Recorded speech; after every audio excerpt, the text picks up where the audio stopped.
Hi everyone. DUSOL के under graduate admission 2026-27 का prospectus आ गया है, जिसमें सारी इन्फॉर्मेशन है कि कौन कौन से प्रोग्राम्स अवेलेबल हैं, उसका एलिजिबिलिटी क्राइटेरिया, एडमिशन क्राइटेरिया और डॉक्यूमेंटेशन और फीस स्ट्रक्चर क्या है। तो आज हम डिटेल में इसी टॉपिक के ऊपर डिस्कशन करेंगे। हम वीडियो रिकॉर्ड कर रहे हैं अराउंड 6 जुलाई को। अभी रजिस्ट्रेशन ओपन नहीं हुए हैं, जो कि किसी भी टाइम ऑफर हो सकते हैं। तो प्रोग्राम जो ऑफर किए जा रहे हैं DUSOL में यूजी लेवल पर, वो बीकॉम ऑनर्स है, बीकॉम प्रोग्राम है, BBA है, BMS है। BA ऑनर्स के अंदर इंग्लिश, इकोनॉमिक्स, पॉलिटिकल साइंस है, और आपका BA प्रोग्राम के अंदर कंप्यूटर एप्लीकेशन है। BSc ऑनर्स के अंदर कंप्यूटर साइंस भी प्रोग्राम यहाँ पे लिखा हुआ है, और BA प्रोग्राम यहाँ पे ऑफर किया जा रहा है DUSOL में। दोस्तों, प्रोस्पेक्टस में पेज नंबर 17 पर जब आप आओगे तो हर एक स्ट्रक्चर यहाँ पे डिफाइन करा गया है अलग अलग प्रोग्राम्स का। स्ट्रक्चर में अभी फिलहाल डिस्कस नहीं कर रहा हूँ, मैं फिर और वीडियो लेकर आऊँगा। मैं जनरल इन्फॉर्मेशन आपको इस वीडियो में बताने वाला हूँ, जो एक स्टूडेंट को कम से कम एडमिशन लेने से पहले पता होनी चाहिए। दोस्तों, जो मैंने आपको BA प्रोग्राम कोर्स बताया था, वो आप कंप्यूटर एप्लीकेशन में कर सकते हो। इकोनॉमिक्स है, एजुकेशन है, English, Hindi, history, maths, political science, Sanskrit और उर्दू के अंदर कर सकते हो। एडमिशन का जो प्रोसेस है दोस्तों, कंप्लीटली ऑनलाइन है। आप अपने मोबाइल फोन से फॉर्म इजीली भर सकते हो। फॉर्म जब स्टार्ट होंगे तो हम फिलिंग के ऊपर वीडियो बनाएंगे। एडमिशन फीस जो भी होगी सब कुछ ऑनलाइन ही पेमेंट होगा।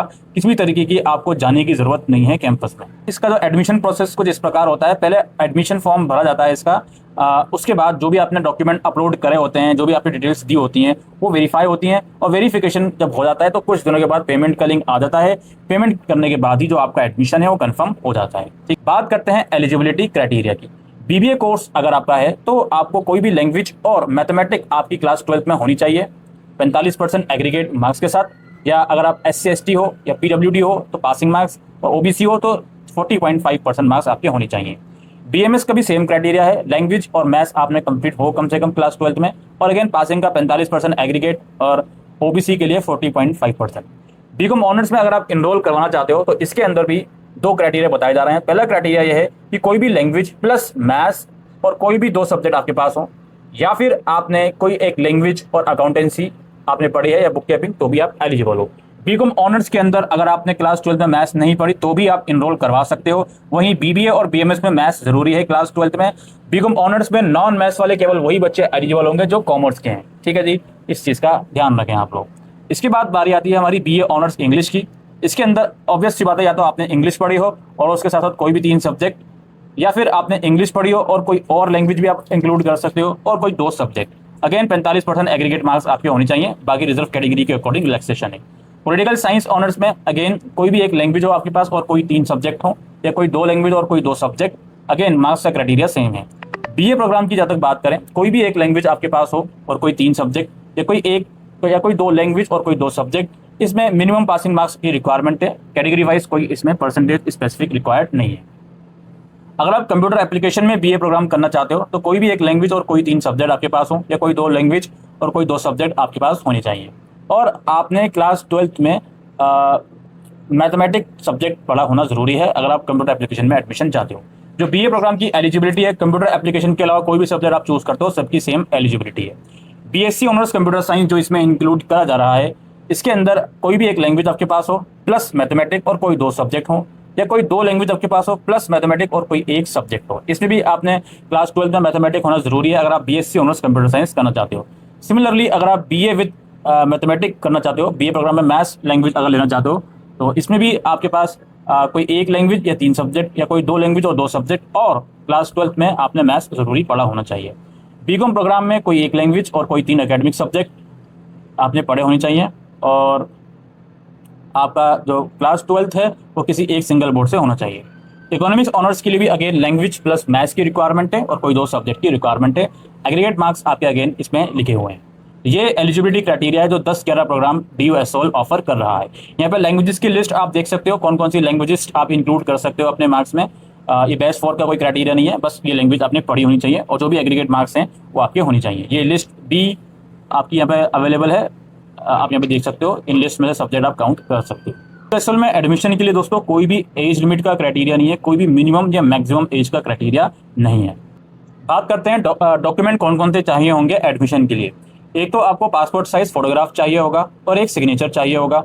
लेटेस्ट फोटोग्राफ लगाइएगा, सिग्नेचर व्हाइट शीट पे लगाइएगा ब्लैक या ब्लू पेन से। सेल्फ अटेस्टेड कॉपी चाहिए होगी क्लास 10 और 12 की मार्कशीट की। इसके अलावा अगर आपका कोई कंपार्टमेंट का एग्जाम देकर आपने क्लियर कराए तो कंपार्टमेंट की मार्कशीट भी आप उसमें लगाओगे, ठीक है। इस चीज़ का ध्यान रखें, यानी कि कंपार्टमेंट जो आया उसकी मार्कशीट और फिर जो पास करके रिजल्ट आया उसकी भी मार्कशीट आपको लगानी पड़ेगी। जो बच्चे डिप्लोमा इन इंजीनियरिंग करके आ रहे हैं टेक्निकल एजुकेशन में 10th क्लास के बाद 3 साल वाला, वो भी एसओएल से कोर्स करने के लिए परस्यू करने के लिए एलिजिबल है, ठीक है। उनको प्रोविजनल सर्टिफिकेट भी इसमें लगाना जरूरी होगा उनके लिए, और सेमेस्टर 5 और 6 की जो भी उनकी मार्कशीट होगी उसकी सेल्फ अटेस्टेड कॉपी लगानी पड़ेगी जो भी डिप्लोमा होल्डर होंगे। और आपकी अगर कोई रिजर्व कैटेगरी है तो उसका डॉक्यूमेंट लगेगा। रिजर्व के अंदर ओबीसी और ईडब्ल्यूएस कैटेगरी है तो उसका डॉक्यूमेंट 31 मार्च 2026 के बाद का होना चाहिए। इसके अलावा एससी एसटी कैटेगरी का डॉक्यूमेंट पुराना भी चल जाएगा। जो भी आपकी रिजर्व कैटेगरी है उसमें जो भी आपका नाम है वो आपकी मार्कशीट वगैरह से, जो भी आपका पेरेंट्स का नाम है आपके पेरेंट्स की मार्कशीट वगैरह से मैच होना चाहिए, और ये रिजर्व कैटेगरी का सर्टिफिकेट आपके खुद के नाम का होना चाहिए। और दोस्तों अगर आप किसी पॉवर्टी लाइन के अंदर आते हो उसके लिए अप्लाई कर रहे हो तो जो भी डॉक्यूमेंट होंगे वो उसके लिए प्रोवाइड करने पड़ेंगे। बात करते हैं फीस स्ट्रक्चर की। देखिए, अगर आप बीए प्रोग्राम करते हो और उसमें इनमें से कोई एक सब्जेक्ट लेते हो, जैसे Hindi, English, history, Urdu, maths, pol science, education, economics, Sanskrit, और अगर आप बीकॉम प्रोग्राम करते हो तो इन दोनों कोर्सेज की जो फीस 1 साल की रहेगी वो 12,070 रुपये रहेगी, ठीक है जी। इसमें बदलाव भी आ सकते हैं, फिलहाल इतनी ही फीस आपकी रहने वाली है। ये जनरल फीस है आपकी अनरिजर्व ओबीसी और एससी एसटी की। बाकी अदर कैटेगरीज के लिए फीस में रिलैक्सेशन है, आप पढ़ सकते हो। मैं जनरल फीस जो है वो आपको बता रहा हूँ। अगर आप BA program with computer application करते हो तो 1 साल की फीस 15,570 है। एससी ऑनर्स कंप्यूटर साइंस करते हो तो 1 साल की फीस 24,570 है। अगर आप बीए ऑनर्स के अंदर इंग्लिश, पॉल साइंस, इकोनॉमिक्स करते हो या फिर आप बीकॉम ऑनर्स करते हो तो 1 साल की फीस 12,570 है। बीएमएस और बीबीए की जहाँ तक फीस है वो 23,570 रुपये है 1 साल की। तो अब मैं थोड़ा सा प्रोग्राम स्ट्रक्चर ब्रीफ में आपको बता देता हूँ। देखिए, जब आप एडमिशन लेने जाओगे ना तो इस चीज़ का ध्यान रखिएगा कि आपके सामने कुछ इस तरह के ऑप्शन आएंगे। मैं एक जस्ट एग्जांपल ले रहा हूँ। जैसे आपके सामने ऑप्शन हो सकता है बीबीए एफआईए विद कॉमर्स या इंग्लिश माइनर में। तो इसका मतलब क्या है जी, जो भी सब्जेक्ट माइनर में लिखा हुआ है आप ये मानकर चलिए कि आप अगर वो प्रोग्राम करते हो तो उस प्रोग्राम के साथ जो सब्जेक्ट माइनर में है वो माइनर में रहेगा, यानी कि उस सब्जेक्ट का जो भी सब्जेक्ट माइनर में है वो आप हर सेमेस्टर में एक एक सब्जेक्ट पढ़ोगे।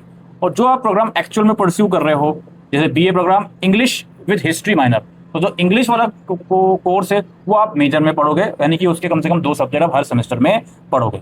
इस तरीके से चीज़ों को ध्यान में रखिएगा। आप लोग जब एडमिशन लोगे तो आपको प्रैक्टिकली चीज़ें समझ में आएंगी क्या क्या चीज़ें हो रही हैं। और एडमिशन लेते समय आपको हर सेमेस्टर के सब्जेक्ट चूज करवा लिए जाएंगे। जैसे इसमें लिखा हुआ भी है कि फर्स्ट सेमेस्टर में कौन कौन से सब्जेक्ट आप पढ़ोगे, सेकंड में, थर्ड में, इवन 4th ईयर में भी यहाँ पे लिखा हुआ है। तो अगर आपसे 4th ईयर के सब्जेक्ट चूज करवा लिए जाए तो इसका ये मतलब नहीं है कि 4th ईयर करना आपके लिए जरूरी हो गया। इस चीज का ध्यान रखिएगा। आप लोग 3 साल करके भी अगर अपनी ग्रेजुएशन छोड़ना चाहते हो तो वो भी छोड़ सकते हो। अब बात करते हैं कुछ एग्जामिनेशन रिलेटेड एक्टिविटीज से। देखिए, जो स्पेन पीरियड है आपके कोर्सेज का वो 7 साल है। 7 साल का मतलब जिस साल में आपने एडमिशन लिया है उस साल से अगले 7 साल तक आपके कोर्स का वैलिडिटी, आपके प्रोग्राम का वैलिडिटी वैलिड रहेगा, यानी कि 7 साल के अंदर अंदर आपको ये कोर्स कंप्लीट करना पड़ेगा। इस कोर्स में अगर आप इनरोल करवाते हो एसओएल में तो एग्जाम सेंटर इसके दिल्ली में ही होते हैं केवल। एग्जाम से पहले डेट शीट वेबसाइट पर आ जाती है और एग्जाम से 4-5 दिन पहले एडमिट कार्ड वगैरह आते हैं जिसमें सेंटर वगैरह सभी कुछ लिखे रहते हैं। डीयू एसओएल में सेमेस्टर सिस्टम चलता है, साल में 2 बार एग्जाम होते हैं और इसमें इंटरनल असेसमेंट भी हर सेमेस्टर में करवाए जाते हैं जो कि कम्प्लीटली ऑनलाइन होते हैं। आप घर में बैठकर दे सकते हो, एक अच्छा इंटरनेट कनेक्शन होना चाहिए। एग्जिट ऑप्शन देख लीजिए, अगर आप फर्स्ट ईयर करके छोड़ते हो तो आपको सर्टिफिकेट मिल जाएगा, सेकंड ईयर करके छोड़ते हो तो डिप्लोमा मिल जाएगा, थर्ड ईयर करके छोड़ते हो तो जिस भी प्रोग्राम में इनरोल हो उसकी डिग्री मिल जाएगी। अगर आप 4th ईयर करते हो तो इट डिपेंड्स कि आप रिसर्च में जा रहे हो, ऑनर्स में जा रहे हो, तो उसकी डिग्री आपको 4th ईयर कंप्लीट करने के बाद मिलती है। इसकी डिटेल इन्फॉर्मेशन हमने हमारे चैनल पर बता रखी है, आप जाकर देख सकते हैं। बात करते हैं स्टडी मटेरियल की। एडमिशन के बाद जो आपका स्टडी मटेरियल है वो आपके घर में डिलीवर करता है डीयू एसओएल, तो घबराने की कोई बात नहीं है। बस एड्रेस वगैरह जो भी है वो बहुत केयरफुली प्रोवाइड कीजिएगा फॉर्म के अंदर। और क्लासेस की जब तक बात है, इसकी क्लासेस जनरली सैटरडे और संडेज वगैरह में लगती हैं, कुछ क्लासेस वीक डेज वगैरह में भी लग सकती हैं। यहाँ पे आप लोग देख सकते हैं कोर्सेज वाइज बताया जा रहा है कि कितनी कितनी क्लासेस लगती हैं। जनरली 15-15 क्लासेस लगती हैं, कुछ प्रोग्राम कोर्सेज में 10-10 क्लासेस पर सेमेस्टर में लगती हैं। ये एक बाकी यहाँ पे फिर डिटेल मेंशन है ओपन लर्निंग डेवलपमेंट सेंटर की। अगर आप अपने रेगुलर कोर्स के साथ, रेगुलर मतलब अपने जनरल कोर्स के साथ कुछ और स्किल बेस्ड कोर्स करना चाहते हो तो वो भी आप इनरोल करवा सकते हो, साथ साथ उसमें भी एडमिशन ले सकते हो। उसकी अलग वीडियो हमने बना रखी है, डिस्क्रिप्शन बॉक्स में लिंक है, आप जाकर देख सकते हो। जैसे यहाँ पे एनिमेशन एंड मोटर ग्राफिक का कोर्स है, बेकरी एंड कॉन्फेक्शनरी का कोर्स है, पाइथन लैंग्वेज है, फोटोग्राफी एंड वीडियो एडिटिंग है। तो इसकी ड्यूरेशन और फीस स्ट्रक्चर भी यहाँ पे मेंशन है। तो अगर आप इन कोर्स में इनरोल करना चाहते हो तो ये भी इनरोल करवा सकते हो। फॉरेन लैंग्वेज कोर्सेज भी ऑफर करते हैं DUSOL। ID कार्ड एडमिशन के बाद ऑनलाइन आता है जो कि वैलिड होता है, उस पर किसी भी तरीके की स्टैम्प की जरूरत नहीं है। एडमिशन जब SOL में हो जाते हैं उसके कुछ मंथ्स के बाद SOL फाइनेंशियल सपोर्ट स्कीम के फॉर्म भी निकलता है जो कि आपको ऑनलाइन ही भरना होता है। ठीक है, इसमें आप फीस वेवर करवा सकते हो रिस्पेक्टिव कैटेगरीज में। इसकी बात हम फिर कभी किसी वीडियो में करेंगे। राइट, तो फिलहाल दोस्तों यही प्रोस्पेक्टस में जो मोटा मोटी इन्फॉर्मेशन थी मैंने आपको देने आया था। ये रीजनल सेंटर के एड्रेस हैं, कुछ क्वारीज है तो इन पे आप कॉन्टैक्ट वगैरह कर सकते हैं। नॉर्थ साउथ वेस्ट ईस्ट हर जगह इनके जो सेंटर्स हैं दिल्ली के अंदर वो फैले हुए हैं। ठीक है, तो यही दोस्तों इन्फॉर्मेशन हम इस वीडियो में रिगार्डिंग SOL UG प्रोस्पेक्टस के रिगार्डिंग देने आए थे। मैं उम्मीद करता हूँ ये वीडियो आपको यूजफुल लगी हो, तो इस वीडियो को शेयर करिएगा। कुछ क्वेरीज हैं तो कमेंट सेक्शन में लिखकर पूछ सकते हैं। शुक्रिया।